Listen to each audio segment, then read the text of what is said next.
Epilogue. Chaos, the ruined man, and a brand new purpose. Bilgewater was devouring itself. The streets rang with the shrieks of the desperate and the dying. Fires burning in the lowly slums rained ash across the entire city. Control had been lost, and now every gang rushed to fill the power vacuum left by the fall of one man. A war had been started by the spread of 3 simple words. Gangplank is dead. Savage ambitions and petty grudges that had festered for years were now being acted upon. On the docks, a crew of whalers ran down a rival fisherman. They skewered him with harpoons and left his body hanging from a trot line. At the highest peak of the island, tall opulent gates that had stood since Bilgewater's founding were battered apart. A cowering gang lord was ripped from his bed by a rifle. His mewling cries were silenced when his skull was dashed upon the handcrafted marble of his own front steps. Along the wharf, a fleeing redcap attempted to staunch a bloody head wound. He looked over his shoulder, but could see no sign of his pursuers. The jacket hooks had turned on the caps. He had to get to the safe house to warn his crew. He rounded the corner, screaming for his brothers to gather their arms and join him, but his thirst for blood dried in his throat. Standing in front of the redcaps' own den was a band of hooks. Their blades dripped with gore. At their head, a wiry figure, barely a man, creased his pockmarked face with a vicious grin.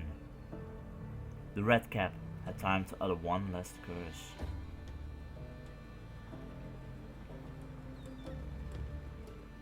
Across the bay, of a quiet back alley, a physician attempted to ply his trade. The gold he had been handed was plenty to buy his services and assure his silence. It had taken half an hour to peel the sodden coat from the sloshing flesh of his patient's arm. The doctor had seen many horrific injuries before, but even he recoiled at the sight of the mangled limb. He paused for a moment, terrified of the response his next words would provoke. I'm sorry. I can't save your arm. Within the shadows of the candlelit room, the bloodied ruin of a man composed himself before staggering to his feet. His good hand shot out like a lash and wrapped around the throat of the quivering doctor. He lifted the surgeon slowly and measuredly off the floor and pinned him to the wall. For a terrible moment, the brute stood impassively, considering the man in his grasp. Then he abruptly dropped him. Lost in panic and confusion, the healer coughed violently as the shadowed mass strode to the back of the room.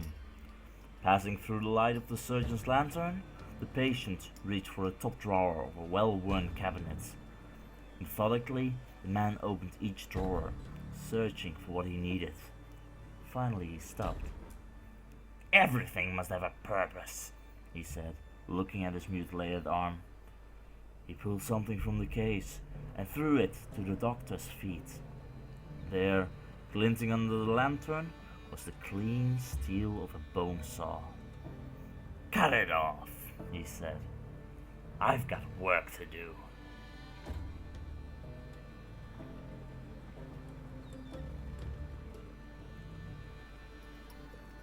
Despite receiving horrific injuries in the explosion, Gangplank survived.